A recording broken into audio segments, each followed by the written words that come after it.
Hello, welcome, hello, fucking Christ. The only podcast where the slightest hesitation means that you are lying. I am your host, Wangrot, and I am joined here today by... your upstairs neighbor wearing boots. Aren't we all? Aren't we? I kind of imagine that you've probably seen this movie, but I haven't, so let me know if, I mean, what makes you think I've seen it? I don't know, man. I don't know. It's kind of a trash movie. You're kind of a trash person. It seems like a match made in heaven. I mean, fair enough. The name of today's movie is Death Race 2000. Oh, this sounds very familiar, actually. There was, so this is, let me just be clear for you really fast. This was made in 1975, but there was like a bunch of a big revival for it in like the early 2000s. I'm gonna try to not get a blurb, but I want to see the poster because I feel like I know what this is. I am unsure still if I know what this is, but I feel like I definitely haven't seen it. But I feel like I have come across it in discussions about Mad Max. That's probably very true. I'm always kind of impressed by how we will accidentally come across a movie that's like a big fucking deal in certain circles, and we will just have no clue. Did you know that The Tingler is actually like a historically significant film? Is it? Yes, it is. Yeah, it's actually a big deal. I didn't know that, but I'm honestly not surprised. Can I bring up something here? Because like in the process of grabbing this poster here, I see two of the actors that I hope I'm looking at the same movie that you are. David Carradine and Sylvester Stallone. Yes. Phenomenal. I'm in love with it already. I'm going to share a story real quick that's incredibly insensitive, and feel free to cut this in its entirety. Sure. So David Carradine is an early like American film Tai Chi and like kung fu dude when Jackie Chan was making his way into American Hollywood. David Carradine was also doing that alongside Chuck Norris and the like. So he's got a pretty good rep, and he ended up being in he's the old man in the Kill Bill series. Mm-hmm. So the insensitive part is that I don't remember when, but he died of autoerotic asphyxiation. Yes, asphyxiation, yes. And I just find that a particularly funny death for a kung fu master, personally. That is probably not as insensitive as you imagine it to be. I guess that's like a sad way to go. Like, we all masturbate, that's a normal thing. It's kind of sad to have to die doing it, I guess. But like, I don't know, it's just sort of a silly thing. Who knows? For David Carradine, my big like 2 cents for him is that it's interesting you bring up like he was sort of coming up around the same time that Jackie Chan was gaining popularity in Hollywood and whatnot. David Carradine kind of screwed over Bruce Lee, and we don't know exactly how on purpose this was, or if it was just one of those things where the studio screwed over Bruce Lee, and then David Carradine got a role and was like, oh wow, I got a role, how exciting, and never knew that he was screwing over Bruce Lee. We don't really know. But basically Bruce Lee came to like studio executives and did his like elevator pitch for this like cool idea for it's like a Western, but the guy does kung fu instead of like shooting people with guns, right? And he was pitching it for himself to play the starring role in it. He's like, it would be a cool way for me to like, I would get to star in this role. I already know all the kung fu. I'm like really good at all this. And so you wouldn't need to hire a stuntman. I could do my own stunts. The studio was basically like, nope, that's stupid. That's a stupid idea, and we'll never make it, and it'll never get made, and it's dumb. And Bruce Lee was like, damn, okay, well, I guess I'll just kind of work from the ground up, and that'll be fine, I guess. I had this one shot, and I blew it. And oh darn me, poor sweet baby Bruce Lee, just working really hard to try to get my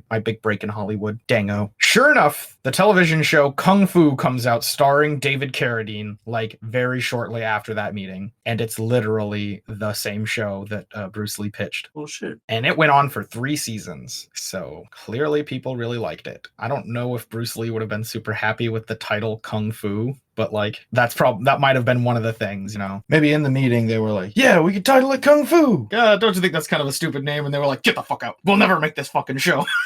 I don't know. But I'll go ahead and give you the blurb for the movie here if you want. Sure. In the dystopian future, the most popular sport is a deadly road race where teams earn points by logging the fastest time and mowing over the most innocent pedestrians in the process. And that's our plot. Huh. I'll make the first big brain prediction here, and I'll say that the movie doesn't actually have any plot. It's literally just, hey, let's get together, let's race around and kill a bunch of pedestrians and go as fast as we can. And it's not supposed to be about plot. It's just like the message of the film is sports are hyper sensationalized to the point where eventually we're going to get to this place where murdering people in broad daylight is just chill. And that's supposed to be the theme of the film. And there's not like an actual plot where they're trying to save the president or stop the bad guys from doing the bad things. It's literally just, we're racing. Isn't this kind of fucked up? Is this based on something else, like a book or something? It's based on a true story.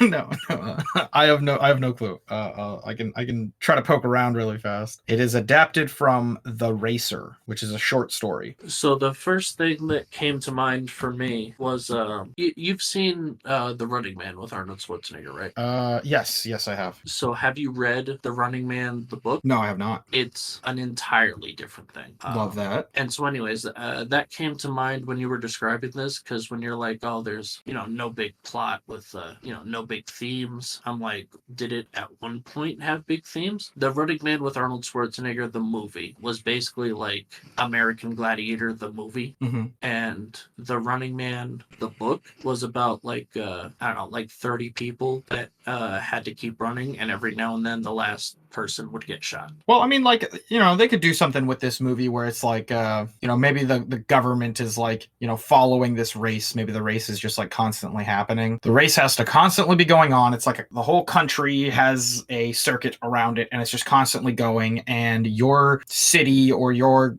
state government, let's say it's based on state, has to provide racers and has to provide pit crew and gas and everything. And if they don't, they'll just like do something really fucked up to your state. And that's how like they keep different smaller local governments in line. So they could do something with this. The terrors and turmoils that come around because every state now has to constantly be training racers to get into this death race. And if they don't, maybe their government doesn't get food and money from the government or whatever. But maybe it's more intense than that, where they'll like kill their whole family or something. Who knows? I imagine this is going to be something like Bunraku, where they give you the rules, like this is why we have the race, and then we never revisit it again.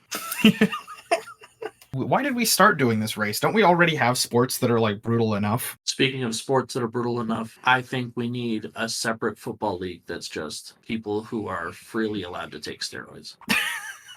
Well, I think that first we would need to eliminate all the steroids in the regular league, because I think there would still be a lot of temptation to be like, oh man, I can't roll with those cats in the steroid leagues because those guys are woo. But if I could get into the regular league and just take like a little bit of steroids, I could be a really good player. So anyways, it's a death race and they want you to hit pedestrians. Did I remember that correct? Yes. So my question for you is, does it matter what pedestrian you hit? Like if you hit the King of Prussia, is that like better or worse for your score? Maybe that's what it is. Like these races aren't actually for like fun or entertainment or anything. They're secretly like the government's new way of doing assassination jobs. I mean, that'd be pretty funny. Where they highly incentivize like, oh yeah, we've got some celebrities in the audience. Oh look, the King of Britain. That's crazy. What's he doing here anyways? He'd probably be worth a ton of points if you ran him over, I bet. Do you think it's going to be like Mad Max in that they're racing through empty wilderness? Or do you think they're going to be like, and they've made it to New York and they're just hitting everybody in the crosswalks? And next to Chicago. I think that would be really cool. I sort of accidentally saw the budget for this movie. The budget for the film appears to be about $300,000. And I'm just like, oof. It's already a movie about cars, which inherently makes it more expensive. On its face, as soon as we're like, all right, we're going to make a movie. Cool. We got a low budget. It's not a lot of money. What are we going to make the movie about? And you're like, well, it's got to do with cars. Immediately, I'm just like, oh, please, God, no. My wallet! Is it 300,000 in 1970 whatever money or today money? I'm gonna say 1975 money. Now I'm curious. I don't even think that would be $1 million in today money, but maybe I'm severely misjudging it. Might be like $1.5 million or something like that. But like even still, $1.5 million is not a lot of money to be making a movie about fucking driving wacky cars, you know? Yeah, it'd be something like 1.8 million. But yeah. You imagine like even the first Fast and Furious movie, like for less than $2 million? Ooh, rough. Oh, for sure. I was watching a documentary on one of the Mad Max movies, and apparently it was just the biggest shit show in the world to film. Oh yeah, I imagine. Mad Max was a very ambitious film. Yeah, the budget for the first Fast and the Furious movie was $38 million. Jesus. I'm just saying, like, having to buy multiple cars for a movie, very expensive process. Because you can't just go like, this guy's car is just gonna be a Toyota Corolla. It has to be like a wackier car than that. It has to be like something crazy. You have to buy like 5 at least. Because something's gonna go wrong or something's gonna happen. It's gonna get a ding in it. It's not gonna look right in all the other shots. Whatever the fuck. And especially a movie about like cars that are going fast and hitting people. Like, come on. You gotta have like 19 different fucking versions of this car, because any one little thing, I think John Cena put it best when he was talking about the transition from doing WWE wrestling to like Hollywood movie productions, where he's like, yeah, once you get into Hollywood movie making and acting and everything, there's like 2 or 3 months where you can't really do anything else, because even the slightest, you get like a bruise on your eye, now you're in makeup for an additional like 20 minutes every day, and that's taking away time and money from other people who this is their entire livelihood, and it's hundreds of people working on this. So the same thing, but with cars now. And you can't just have like a mechanic on standby to like buff out every issue and he's just, doing this. They have to kind of like, we can have a mechanic on standby fixing up the cars and messing up the cars as is necessary, but we need to move faster than a mechanic can move. A couple of notes on that, because I imagine that the cars that they chose for the Fast and Furious were themselves ideal cars. For example, the first Fast and the Furious, Paul Walker there was driving a Toyota Supra, and I won't get super into it, but it's a really good platform for upgrades. I will say that you don't need that car to shoot a movie.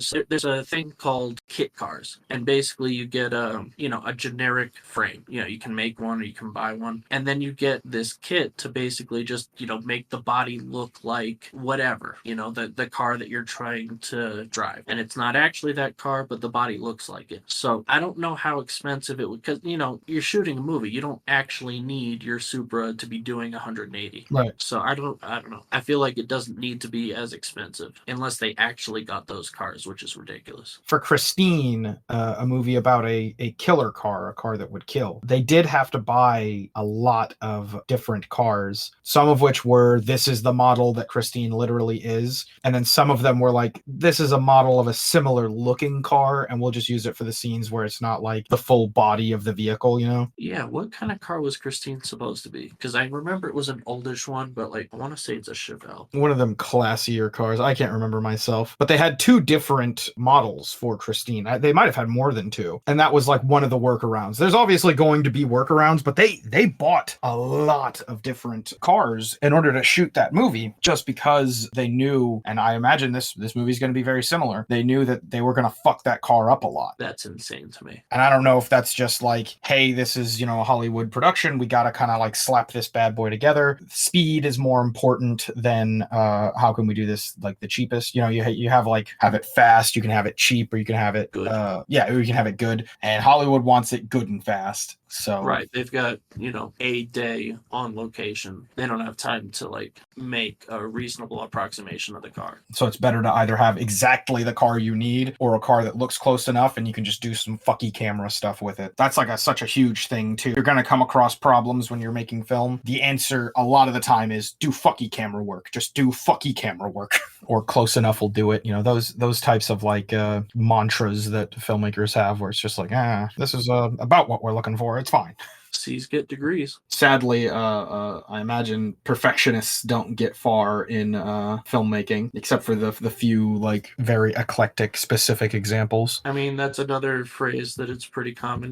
Perfect is the enemy of complete. Do you think that there will be any of that like rivalry between the different racers? Like, will there actually be like, and this is Kit McGabbin, and Kit McGabbin's been racing for 30 years, and this is his final race, and he's going up against the newcomer, Craig Stevenson. Oh, Craig Stevenson from the wrong side of the tracks, and he doesn't race the way Kit McGabbin does because he has different ethics and values, and therefore they're diametrically opposed and hate one another. I do think there's going to be like a spoken story about that. It's going to be something like main character Hero Man. His father was in the last death race, and so mustache twirling villain killed him somehow. But it's not going to affect anything realistically. It's just going to be like, I need to kill him extra dead compared to the rest of them I'm killing. I really hope for this, actually. I'm going to go ahead and predict this. There's going to be an unceremonious death where somebody just like, you would think that this is like a character we're going to care about. You know, they explain that like, you know, he's been given a charity for 30 years and he started a foundation for the blind, the deaf, and the crippled, and he's just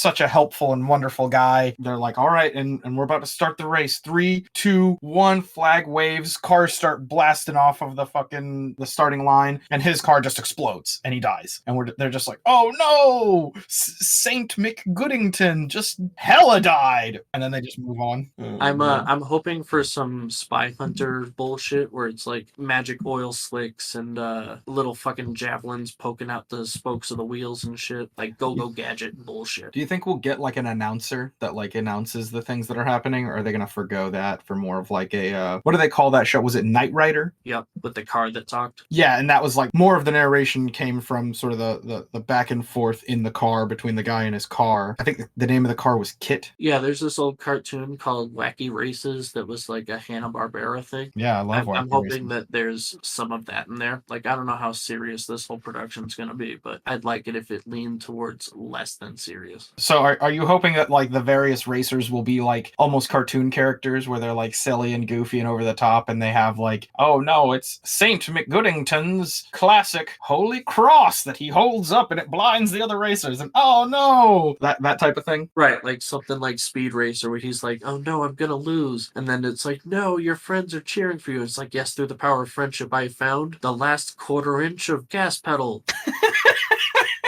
The last quarter-inch gas pedal. You know, that's something somebody brought up to me, and I'm like, yeah, what the fuck's up with that? We're like, through the whole Fast and Furious series, it's like, oh no, he's about to beat me. I guess I'll use more gas? Why weren't you using that in the first place?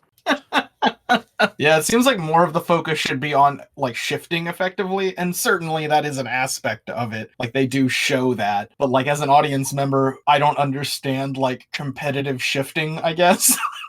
How is this? Why are you just now busting out the good, like, gear shifting as opposed to before where you weren't doing that? Yeah, I guess the majority of people will understand shifting a car less than, like, more gas. So I guess that's probably why they show it on screen. Like, yeah, like, more gas requires no explanation. Other than, like, when you think about it retrospectively and you're like, a gas pedal only really works one way. Why wouldn't they just floor it? Right. And especially in a franchise that definitely uses the phrase floor it at some point. Maybe that was like a breakaway moment in God, man, if they did the prequels to the Fast and the Furious, I would be way more interested in that. Maybe like at the end of the first fucking like prequel, Dominic hears somebody say floor it for the first time and he's like, damn, that's a good idea. Just put the pedal all the way to the floor immediately. Why haven't I been doing that?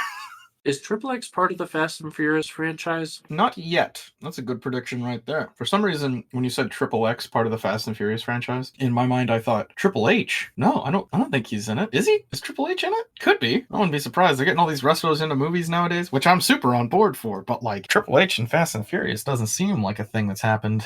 I feel like I would have heard of it. So, but they had Mike Tyson in the Ip Man series, so I'm not against that either. I'm on board for these things. I am in full support of Mike Tyson fighting Ip Man. I've been a big fan of Wacky Racers, and I think that I got into it the wrong way, because I think I started watching it as a result of that Scooby Doo movie where Shaggy gets turned into a werewolf. Yeah. And he has like a girlfriend who's not part of the Scooby Doo gang at all. I think her name was like Cookie or something like that. I don't remember it that well. Yeah, it's just some random blonde girl who like we never speak of ever again. He like goes to get his werewolf his lycanthropy like reversed, and Dracula's like, fuck you, dude. And he's like, ah, that sucks. Why are you being rude? And he's like, okay, you can race in my stupid shitty race thing, and if you win, I guess I'll unwerewolf you, because I, as a vampire, have the ability to do that. But only if you win, and also I hate you, and I'm kind of generally racist against humans, I think. I remember thinking that was kind of a thing in it. I don't know. But like then the rest of the movie is just wacky racers. And also Shaggy's bad at dating, question mark? Or maybe really good at dating? I don't know. Him and Kooky have like a thing where they go back and forth about that. I don't know. I realized the more I was talking there that I too don't have a great memory of this film. I'm just kind of making it up as I go. I don't know. Dracula was a racist or something, or maybe Kooky and Shaggy were having dating problems, or I don't really remember what the fuck's going on in this movie. I mean, it sounds like a good new Scooby Doo movie. We have gotten wildly off the rails here so many different times. It's really hard for me to judge if we're like getting close to that time or not, because we have a good like 20 minutes of this shit that's completely unusable. But we're coming up on that time, I hope. I imagine. I don't fucking know, man. I have no clue what I'm doing out here. I'm really just slapping my titties up against the fucking microphone, hoping somebody claps. Do you have anything else to add or take away? Or I'm still fascinated by the fact that like Arnold Schwarzenegger and Kung Fu Jerk Off Man are both in this, and I'm fascinated to see them as young actors, you know? When you said Arnold Schwarzenegger just now, did you mean Sylvester Stallone? I did mean that. I see. They're basically the same person. Yeah, they're interchangeable. They're both impossibly big macho men. I'm gonna go ahead and predict we are not gonna see Sylvester Stallone's face in this. He's gonna be like, they're gonna be like, yeah, he was in this movie. And he's gonna be like in the background, 6 people back, or he'll be like doing something, but he'll have like a helmet on or something, and you can't tell that it's him. You think he's gonna be the like final villain? I feel like he really wanted to be the hero in all his movies. No, I think he's literally just gonna be like, there's gonna be 2 dudes in like a car driving, and both of them are gonna have helmets on, but one of them will take his helmet off to talk, and the other one won't. He'll be the other one. Like the first guy will be an actor who was like big in 1975 to some degree, you know, like not like huge, but like, oh yeah, I know that guy. He's from XYZ, blah, blah, blah. You know, they're not big movies, but they're movies. And Sylvester Stallone in 1975, he's been in nothing. Fucking nothing. This is another Jack Black and Waterworld situation where it's like, he might have one spoken line where he like turns to the camera and he's like, okay, boss. And they're like, yeah, okay. Your union card says you get 1 line per movie, so. I need to go back and see Jack Black and Waterworld because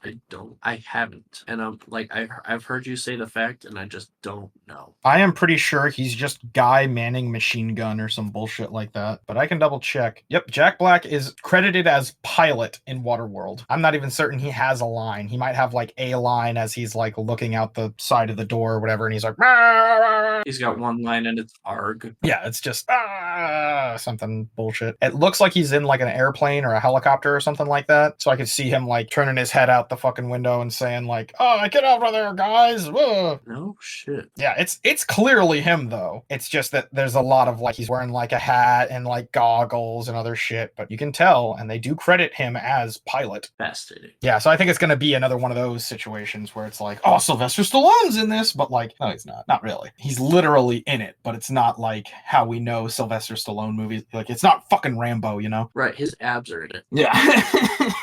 I could very much see this being a situation where it's like this is a movie pre-Sylvester Stallone getting jacked. You know, like he's not like huge. He's just a regular looking dude. And they were like, oh, you want to get into acting? Yeah, we have like a role where you just kind of sit there in like a full body suit with a helmet on and you turn and say, yeah, boss. And he's like, yes, of course, please, anything at all. I'd love to act at all. That's funny as hell. Every actor has to like have that role where they turn and say, yeah, boss. Or they, sir, would you like a refill on your water? You know, in a scene where Batman is talking to the Riddler at a restaurant or something, and it's like very tense, and the waiter comes up and he's like, can I please have a line, Mr. Director, sir? And he's like, yeah, just come up and say, would you like a refill on your water, sir? You can't even see like the actor's face or head or anything. It's just like his torso and his hands that are in the frame. You can hear him saying, can I get you some water? And it's like, that was George Clooney, who would go on later to play Batman. Oh my God. You always have one of those roles. It's one of those things where interviewers will bring it up later. So, you know, your first role playing in the Adam West Batman TV series, and George Clooney's like, oh my God, how did you guys know? And they're like, yeah, well, we did our research and we asked some directors and da-da-da-da-da. Well, if there's no more predictions here, we'll get into the movie. And fair enough. I mean, it was a simple enough blurb. I'm hoping it's a simple enough movie. we really get into trouble with this a lot, where we're like,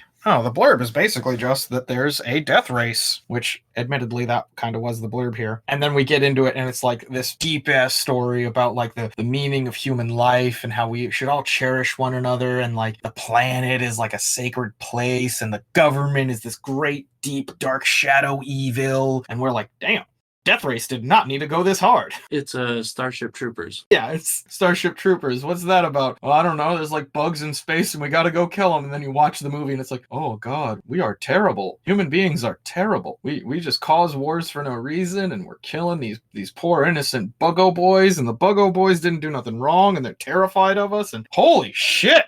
That is exactly what it is. But we'll get into the movie here. So see for yourself. See, go to hell!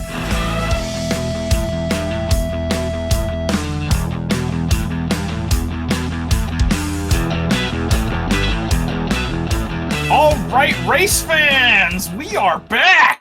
I think the first thing I just want to, right out the gate, can we just appreciate how the movie like opens up with that very American patriotic music? So we know we're in America, this is set in America. And then they go into this like old dude kind of like droning on about how, oh yes, you know, our country, freedom, and striking fear in the hearts of men. And I'm kind of like, oh God, like this is a weird, kind of sad thing going on here. And then it immediately jumps to this zany like announcer character guy who's just like, well, hello, race fans, yeah! And I'm like, finally, yes! This is our boy! The amount of energy from that dude was just fucking off the charts. Everything about him was just yelling at you. His costume just screams at you. You know, it's these like hot pinks and these big, crazy, zany glasses and everything. It's all very British, very loud and just energetic and crazy. Woo!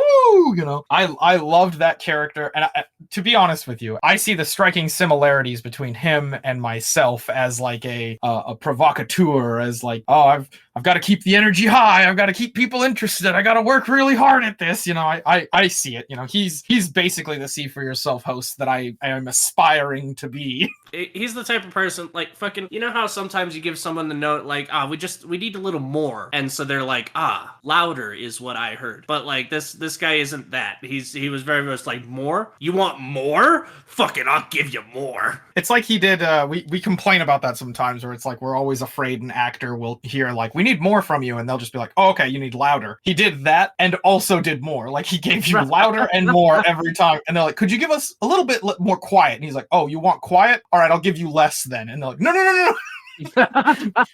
Keep all the high energy, all the wacky zany antics. We want that. Just maybe not as like loudly. And he's like, I can't do.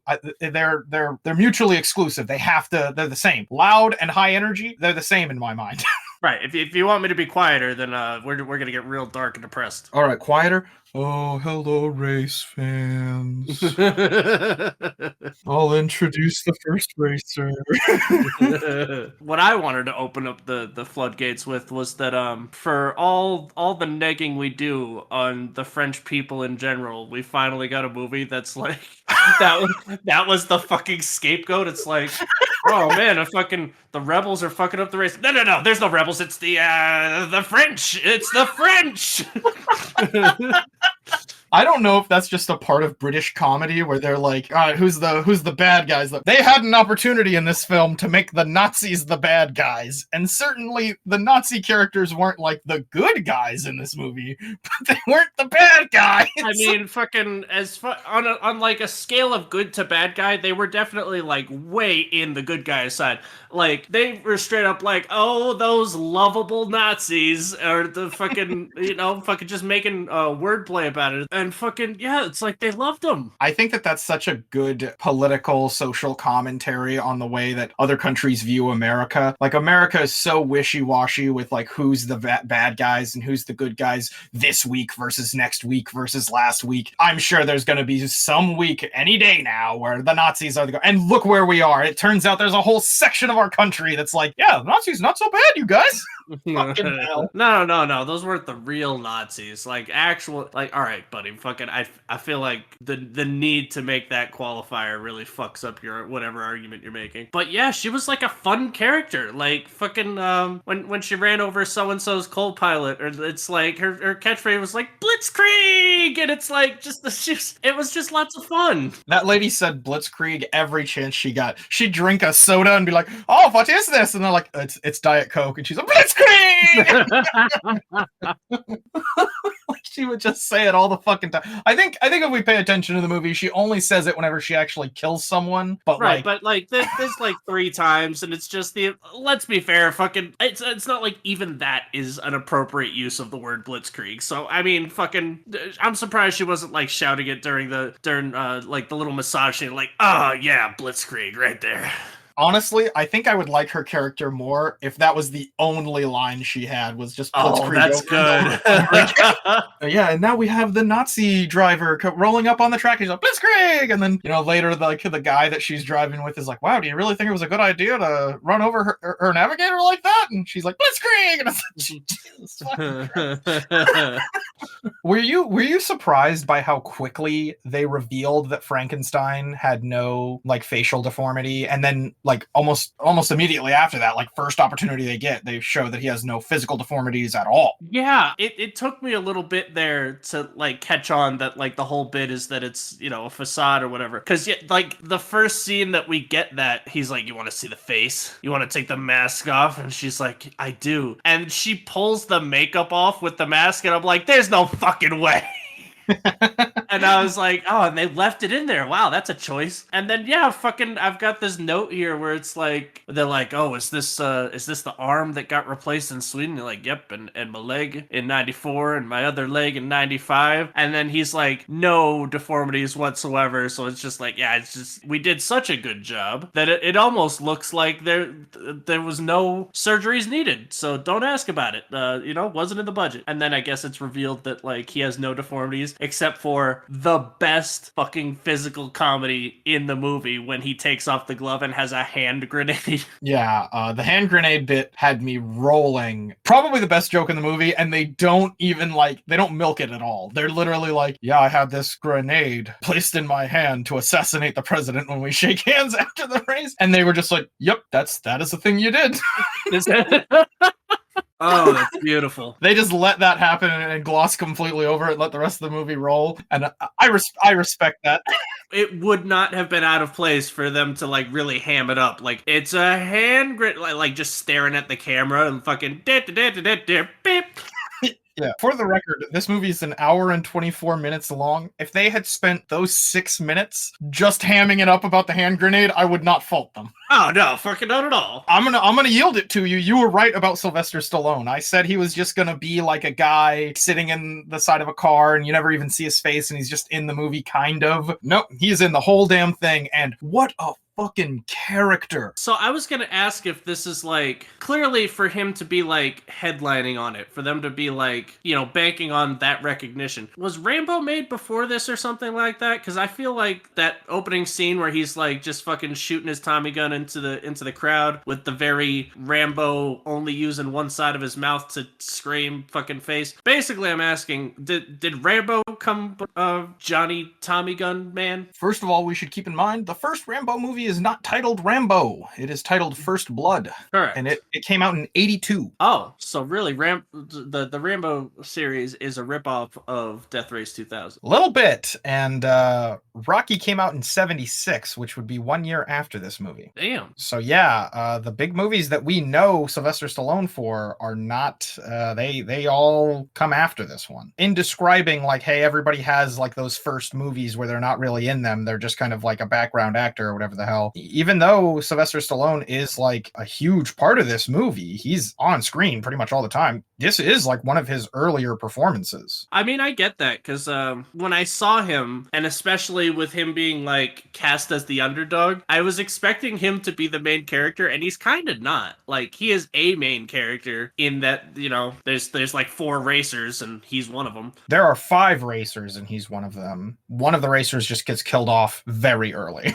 Right, yeah. But yeah, it's like you'd expect him to be the hero, and he's like he's not. He's like the angry underdog. But every time he's on screen is just the best time ever. I gotta say, I fucking audibly guffawed when he like slugged that lady. Oh my god. I love their willingness to have him be like a truly villainous antagonistic force without being like the big bad. Because the big bad is government, right? Like that's Right. that's the president and like government like forcing people to like tolerate these races basically. Hold on. When I say tolerate these races, I mean the death race, not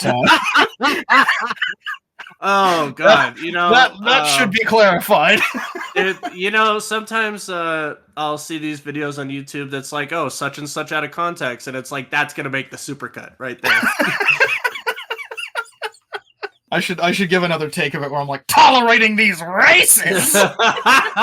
But yeah, I wasn't sure at what point to bring that up. But yeah, I went into this expecting, this was gonna be Speed Racer or Wacky Races and it was just gonna be a big old fucking fun time without diving really hard into it, like without a whole bunch of exposition there. We find out that America is in a fucking rough spot. Like they just casually drop the line that's like, oh, if we go through here, it's where all the old congressmen are fucking chained up. And it's like, what? And yeah, come to find out, America has become this authoritarian. I like how they specifically target a lot of people that we kind of see as like, no one should ever kill these people, like religious figureheads, doctors, nurses, children, wives, husbands. They get mowed down just like the like goofy people playing chicken with cars in the road, And I think that that's like cool of the film to choose to do that. Like it really shows how far things have gone where it's like, wow, he was gonna run over these geriatric old people who are like on death's door and they get lined up for him to get a bunch of free points for euthanasia day. Like it's a day. Yeah, and like that would be one of the first things that would seem like I'm not saying that's like a good thing to do, but like I don't know, if you just were so old that you wanted to die and you wanted to die in kind of like a cool way for a sport that you really like, that wouldn't be the worst way to go. And for him to be like, nah, I'm not gonna kill these old people who have signed up to be like euthanized basically. No, instead I'm gonna kill all these doctors and nurses that like set them out there. And then the crowd like likes that. They're like, yeah, that was a cool move on Frankenstein's behalf. Cool. What the fuck? And they do the same thing when he kills that like religious speaker guy. So at some point in the movie, somebody says something like, "This isn't the time for violence," and I was just sitting there thinking, like, what do you mean? This is exactly the time for violence. There are a lot of like weird lines throughout the film, like oh god, when they start up after taking the first break, they have like two different points where they take a break and they have the massage and the sex scene and everything, which seems a little gratuitous to me that they even did that. Like it's a movie about racing. Why do we have like two separate sex scenes and two separate like naked massage? Jesus fucking Christ. But after the first one character says, "Where are you going?" Immediately after that, maybe like one line after that, another character says, "Where are you going?" in like almost the same. It's crazy. There are a couple of moments like this throughout the film where the writing just kind of wasn't there. Like, how like you'll be writing and you'll be like, all right, yeah, so I'm gonna call the guy an ugly bastard, and then in the same sentence you'll say, "Get this bastard out of here." Oh no, you can't use bastard twice like that. That's like bad writing, And I think that this movie has a couple of those problems where it just needed another read through of the script for somebody to be like, oh yeah, you did this, and that's not great. There was at least one time where I was wondering if it was part of the script or part of just like Stallone fucking ad-libbing when they're like at the second stop, and basically the same scene where he breaks the violin, and I thought it was funny to just have him like being covered in like I guess the clam sauce or whatever, just having on top of the villainy, he's also a sloppy eater, and that, but yeah, the bit where it's like, oh yeah, well I got my hands on the clam sauce, buddy, and like just throws it at the dude, and I'm like, that felt like not the cleanest execution of that line. I wondered if that was one of those lines where at the time it was topical. Oh yeah. Like, fuck, I didn't even know what he was eating. Like, if he hadn't said clam sauce, I'm like, why is everybody just chowing down on bowls of sour cream? Like, fucking... Again, I love every scene with Stallone in it. He's just fucking over-the-top, raging lunatic. Just a little visual gag that I happen to really like. Fucking, the street crossing sign going from don't walk to run. That was fun. Yeah, that's good. That's a good one. Fucking... But yeah, it's like, again, I was just so shocked with like I wasn't expecting there to be anything smart about the movie, and just like it just kept on having commentary on shit that fucking mattered, you know? People think that there are some topics that you just can't approach in a fun way. Right. Both intelligently and fun. It's just not true. Like, there's no such thing as an impossible task when it comes to writing. Oh god, what is it? Rumiko Takahashi, probably one of the greatest writers of all time. We've talked about her a few times in the past, and she wrote this story, Ranma 1/2. It's about a boy who, whenever water gets dumped on him, he turns into a girl, and then if I think it's like hot water gets dumped on him, he turns into a boy, cold water gets dumped on him, he turns into a girl, something like that. Basically, it's about him like struggling through, going through different things, both as a boy and as a girl, and experiencing them two different ways, and how things are sometimes harder for boys or easier for girls or vice versa. And basically, Rumiko Takahashi found a way to talk about transgender identity, politics, and issues and things in a fun and exciting way, because the whole show is really funny and wacky and zany, and it's got some cool fight scenes and stuff, because the boy is like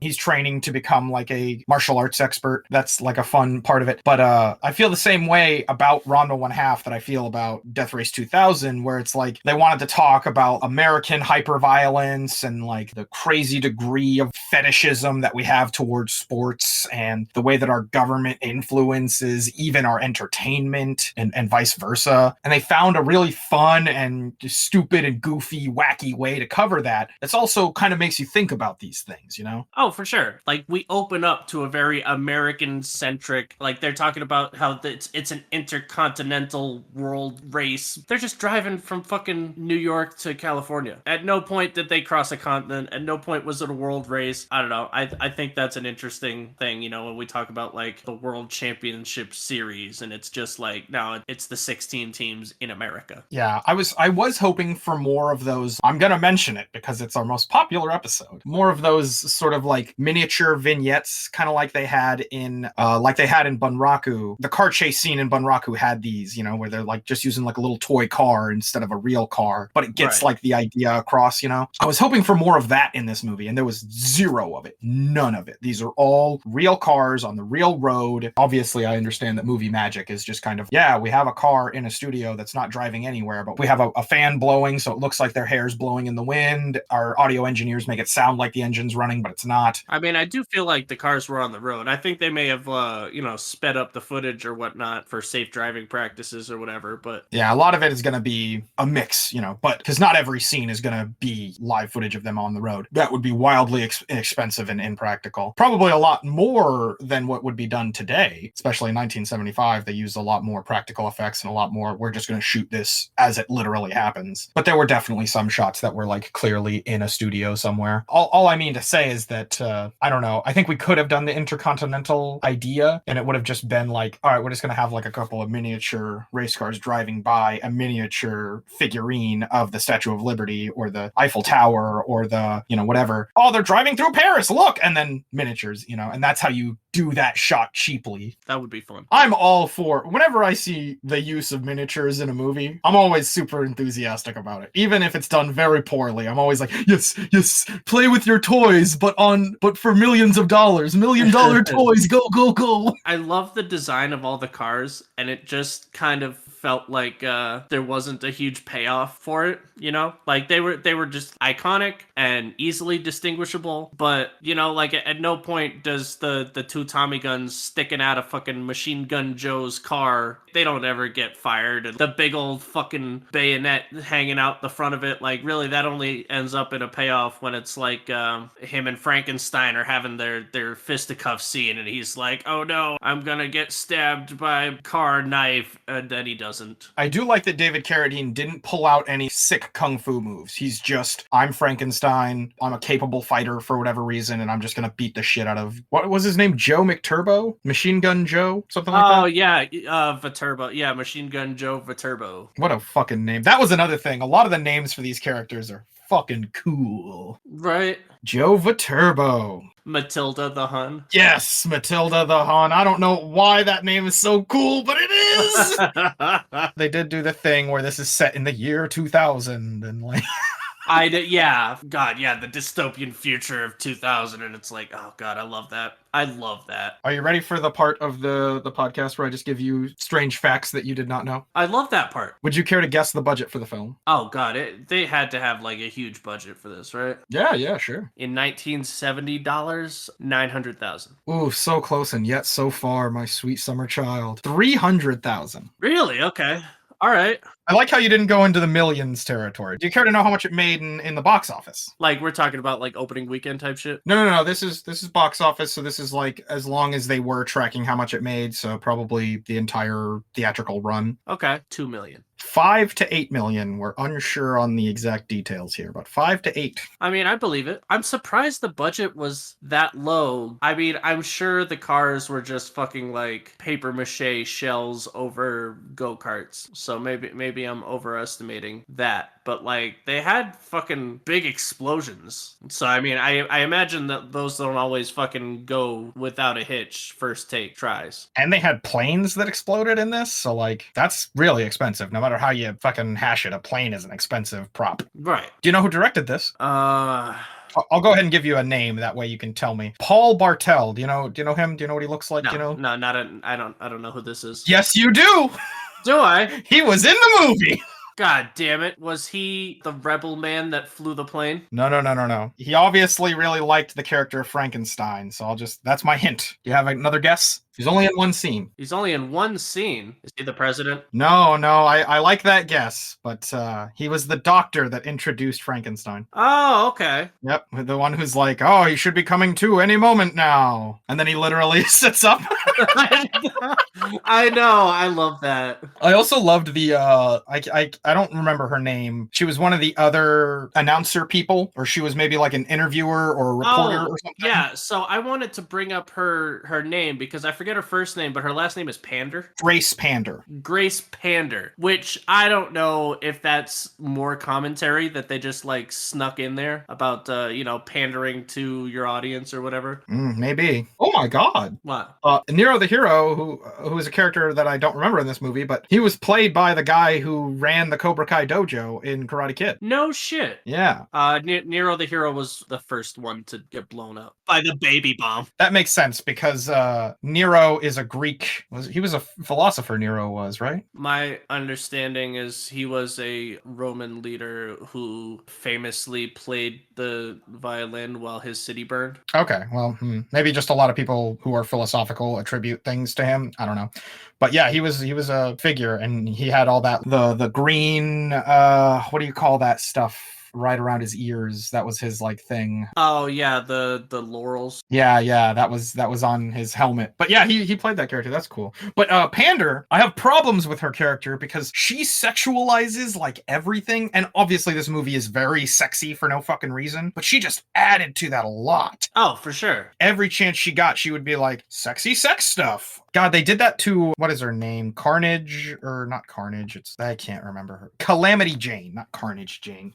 Yes, Calamity Jane. She gets introduced and they're like, oh yeah, she's on the lookout for like lovers or something. And then her first line is literally like, oh yeah, well, I might not be racing much anymore as soon as I find a good man or some shit like that. Or as soon as if my luck with my lovers like keeps up, ha ha ha. And I'm like, can she just be like a lady racer who's just like fucking here? Like she doesn't have to talk about how she has sex with men or she like has lovers or she's romantic in any way. What? Yeah, I mean, I thought like it was their pass at trying to do the female empowerment thing because she was talking about how like her navigator, like, oh yeah, he's not gonna be doing much navigating because I'm gonna be doing the sex to him. And it's like, all right, I feel like there was a missed opportunity there with the fucking theming of her rodeo bull car and like her cowboy outfit. And it's like, God, what would a cowgirl the sex. She does the sex, and it's like, all right, yeah, that's probably my least favorite character, because even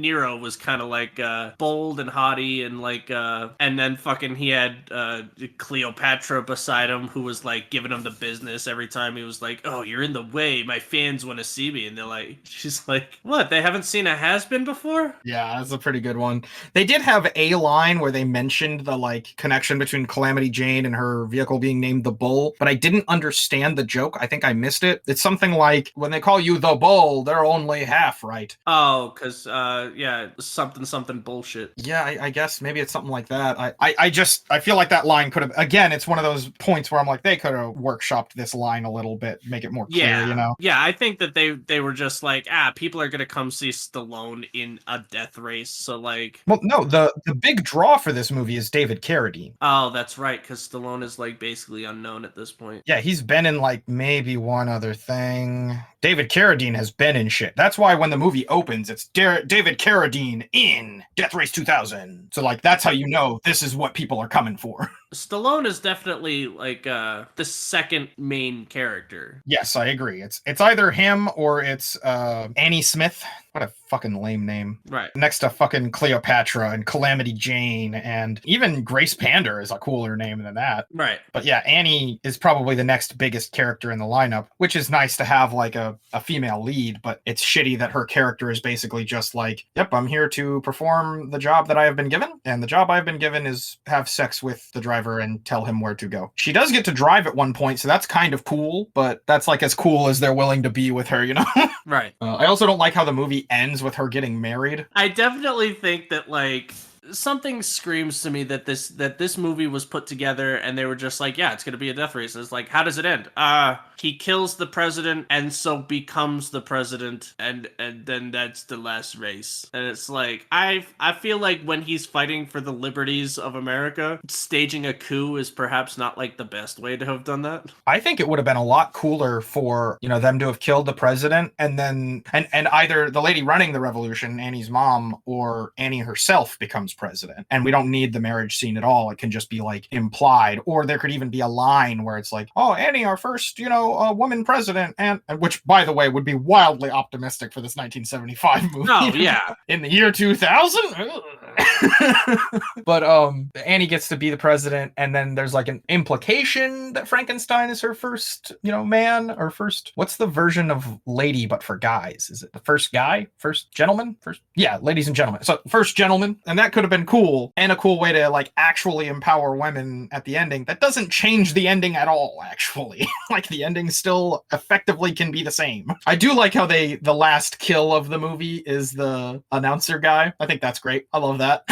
He's outlived his usefulness, and so they've killed him. And I love how he dies, like, arguing, like, no, we gotta bring the races back, please! I know, I did like that. Man, when you've got a cushy gig, man, you are willing to die for that shit. That's why I keep demanding you come back onto this podcast, because, you know, it's such a cushy gig. Oh, God. There's gonna be a day when, like, you know, 25 years down the line... in the year 2050, when people are like, yeah, the super famous See For Yourself podcast that everybody listens to all the time. And people bitch and moan about the different hot takes that they have. And, oh man, he said tolerate races that time. I don't know. They'll look back on these lines where I say things like that, like it's such a cushy gig working for See For Yourself. And they'll actually think that, like, we're getting paid for this shit, and it's a cushy gig, and it's such a wonderful life that we're living. Oh, Lord have mercy. I feel like I've been doing a bad job of, I realized this, you know, even in the preamble when I mentioned that The Tingler is actually like a significant film in film history. I started thinking about it, and I'm like, damn, I am kind of bad at finding us movies that are like, oh yeah, no one's ever fucking heard of this, and no one ever will fucking hear about it. That's like one of the jokes we like to make, is like, oh, no one's ever heard of this movie. But like, nope, it turns out Death Race 2000 is like a huge movie in like film lover circles. Like, people love this movie. It just happens to be one that you and I are ignorant about. I mean, I don't know. I feel like this is this really like one of those cult classics or whatever? Because I feel like this would be very, like, a very popular movie. Yeah, it's like a cult classic. Not a lot of people are like super fucking into this movie, but like the people who are aware of it love it. Okay. It's probably on the more popular side of cult classics, but it is like, it does, if we did like a, what do they call it? Like an iceberg tier list or whatever the fuck. Right. It would be like one of the ones where we're just getting underneath the water, but like it is under the water. It's not Okay. in the public view. No, that's fair. And obviously that's, the problem with these iceberg tier lists is the more ingratiated you get into that thing, the more your tier list becomes away from what most people experience, right? So if you're like a real hardcore person, that's like really hardcore into obscure films and whatnot, you're going to be like, yeah, Death Race 2000 is like at the top of the iceberg where everyone can see it and everybody knows about it. But like, that's just not accurate to the layman who's like, yeah, I watch films sometimes. You know what I mean? And that's kind of our demographic than the people who are like, I love obscure movies. I watch all these crazy, weird movies that nobody's ever heard of. Meet the Feebles is one of my favorites, Even Meet the Feebles is one of those that people know about. I mean, I don't know about it. It was like one of Peter Jackson's first, it's not a popular movie, but it's like a feature film and it's competently made. And it's just really fucking weird. And then to find out that Peter Jackson goes on to make the Lord of the Rings like trilogy, and that's considered a masterpiece. And his first movie was like, what if the Muppets all did crack and had sex and gave each other VD? Love it. That's basically Meet the Feebles. I would invite you to watch it for this podcast, but I just don't love the movie myself, like personally. I think it's wacky and zany and the kind of thing that you might even enjoy, but I don't. That's fair. I mean, I'm definitely curious about it. We've gotten way off topic here, and I'm not sure. I have no clue. Speaking of cool bits, I really liked that the bowl got the Matador scene with the random pedestrian. I know. They really had fun with how some of these people died. Like the people playing chicken. Yes, I was gonna bring up the people playing chicken. It's fucking, I don't know. It's a lot of fun. There were some that were like more sad though. Like the young girl who came up and was like, I just wanted it to be special. So I wanted to meet you and tell you that I'm gonna offer myself up to you to like prove my love. And Frankenstein's like, so you're trying to fuck or not? And she's like, no, I wouldn't do that, but like, I'm gonna die for you. I was kind of glad that they had that scene where Grace Pander's like interviewing the widow, because it's like I don't know. I thought that was a really neat take on it, because when you see these like slaughter movies and shit like that, typically people don't think about we're leaving children and wives behind. Exactly. So I thought that was great, and also for them to be like, and you'll be watching next year's race in Cabo, and fucking like, all right. Wow, my husband died and now I get to go to Cabo. Great. Yeah. I love that commentary on it. That really is how it is, like there's no way you can possibly compensate someone enough for losing a loved one on a stupid fucking sports game. Right. God, I remember having a conversation with somebody. It was about a conversation they had with somebody who was like dying of cancer or something like that. Basically the take there was people don't know how to fucking interface with grief so well. So when this kid's like basically not gonna see his 18th birthday, and they're like, at least you got to go to Disney World, and it's like, oh yeah, fucking, meeting Spider-Man, fucking, that was definitely worth not getting to see my fucking adulthood. Yeah. Super fucked up, man. On the note of, we were earlier talking about how they had fun with the different kills. I did really like specifically the practical effects when they like ran over the manhole cover with the two dudes underneath it. Right. I thought that explosion of like blood when they run it over looked really good. But more to the point, if Death Race 2000 came out today, I know for a fact there would be so much discussion on like, what? No, Frankenstein, we can't pull over and swap seats. We have to win this race. We have to finish quickly, and that's like part of the scoring, so we can't do that. Or, oh, I can't pull over to do this Matador thing with this guy because we have to think about the rules that we've put in place for this movie. And like, that's such a big part of like, I don't know, like, I guess it's because of those like YouTube channels that are like, oh, this movie said that like a big part of how they're scored is finishing the race in a timely manner, and like they fuck off and just do weird things that are like not part of finishing as quickly as possible to get more points. That's stupid, and I hate this movie because of it. It ruined my immersion. This movie does not care about that. Right. Like, they definitely don't spend any time, like, giving you the fucking... They act like they're giving you the rules, where it's like, we're just gonna go over some of the changes. Old people are now worth more points, and blah, blah, blah, blah, blah. And it's like, dope. I really think that scene was just there to be like, we don't give a fuck who you kill. Yeah, at one point, they're like, Joe Viterbo's got so many points, he could come in second. But, like, nobody's telling us, like, how the points are weighted versus showing up first. And also, like, we have 12-hour intermissions 3 times throughout the race. So it's like, I don't think the movie cares about the rules of the race so much as it's just like, this is the stage with which we will play our gratuitous violence on. For me, here are the rules changes, and this is how the points are affected, and we've changed the scaling of the points. I think that was supposed to strictly be like a political commentary on how we've just boiled down human worth to points for a race. You know what I mean? Human lives are just boiled down into points for a race. You know, and like, if you're old, you're not worth as much. If you're young, you're not worth as much, unless you're really young, and then you're worth a lot more. It's just a commentary on how we value people. Women are worth more than men, but like not significantly more. That's kind of how I viewed it. I don't think that it was supposed to be for us to like criticize, like, well, I can't believe Frankenstein would run over those doctors. They're not worth nearly as many points as the old people. Old people are worth more points. Why wouldn't they just hit the old people? What an idiot Frankenstein is. It ruined my immersion. That's the kind of shit like a modern criticism on a wacky fucking stupid ass YouTube channel would claim about the movie. I don't know why I'm being so hard up on them. I'm sure those YouTube channels are like, those idiot podcasters always being so enthusiastic about everything about a movie. The practical effects didn't look that good. Ugh!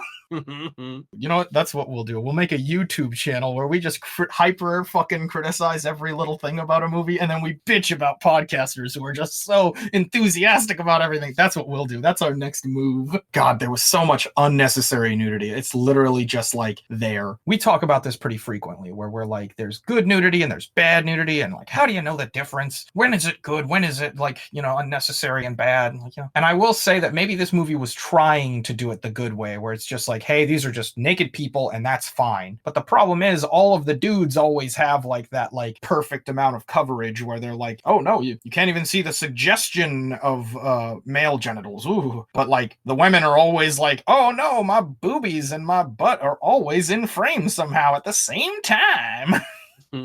It's just frustrating. Like, if we're just going to do a movie where like, hey, it's the year 2000, people are pretty unashamed of their bodies at this point, except the men. The men are very ashamed and must always have a towel on. I don't get it, because I like that aspiration for the future, you know? I like the idea that like one day we will become, you know, such a free and sexually non-repressed, sexually liberal, sexually open-minded society that we can just say, yeah, we can just be naked in front of each other and nobody is like, whoa, that's a body part I didn't want to see. Like, it's just fine. They're just body parts. Everybody has a body. We shouldn't be ashamed of them. I like that aspiration for the future. Will we ever get there? Probably not.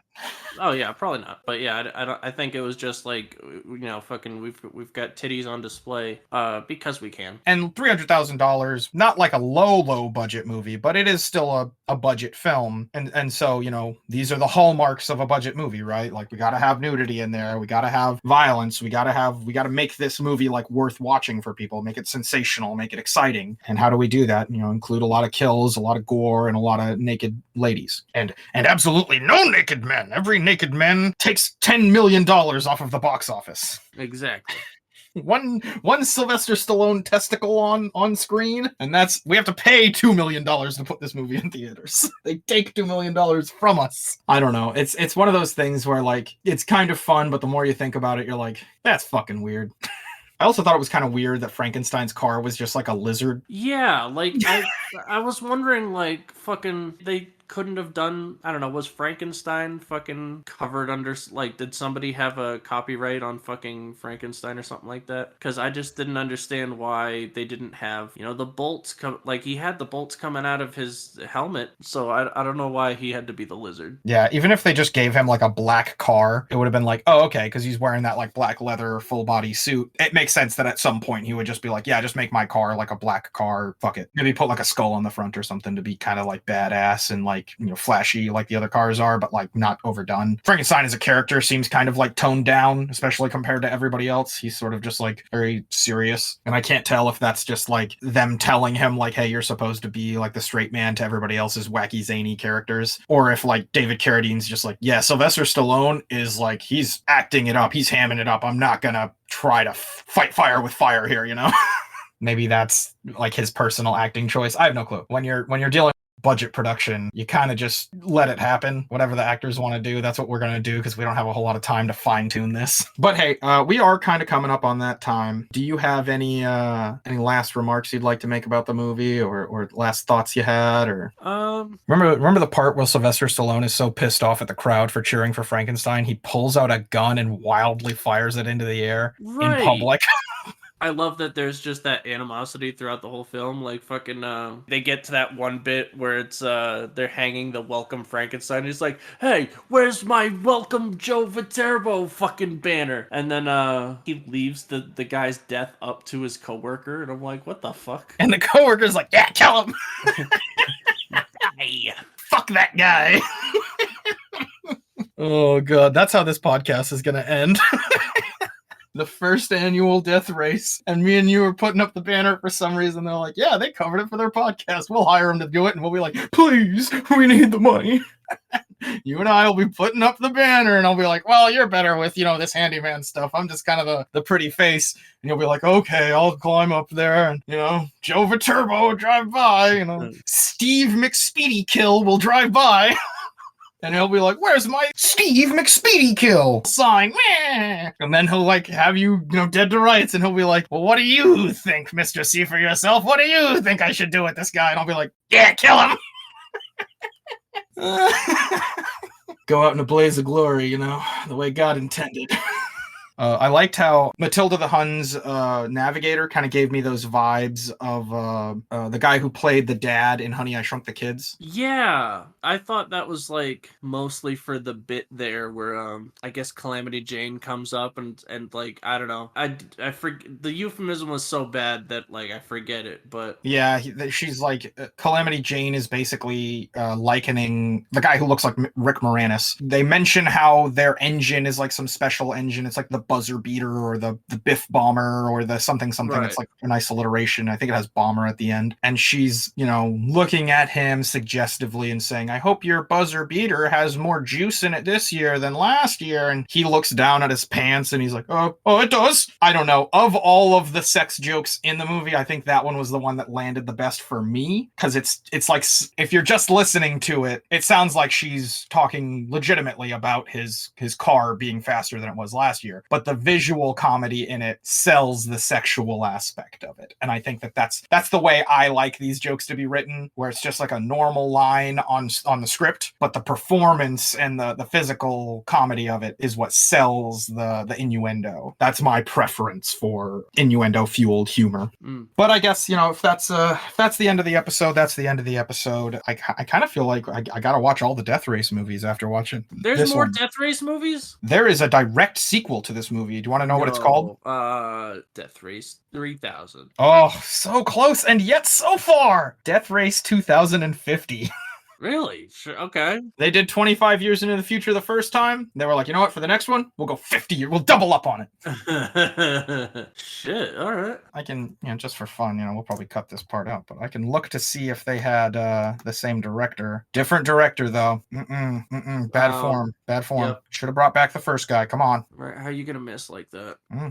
Well, hold on, because this Death Race 2050 came out in 2017, so maybe they didn't have an opportunity to get the other guy. It's probably gonna end up being one of those things where they want to capitalize on something there, and they don't know what the formula is. Yeah, and Paul Bartel died in the year 2000, which is kind of harrowing, since that's when his movie took place. I'm just saying. I'm not saying, but I'm saying. You know what I'm saying? I mean, I hear what you're saying, and I would have said it. Well, with that said, or not said, with what has been said being said, we'll just go ahead and call it a day here, and that'll be the end of this episode. Well, all right. I guess that's it. Oh my god! They had that line where they introduce Frankenstein and they say he's been creamed and reamed. What the fuck? Oh god, I forgot about that. Jesus Christ! I mean, clearly this is another thing where it's at the time, I'm sure it didn't mean quite, everybody was, asexual back then, right? Nobody talked about that shit. Stop. We already ended the episode Upstairs Neighbor with boots on. We can't talk anymore. It's already over. God damn it. Well, we missed our chance. We missed our opportunity. It's all ruined. It's fucked.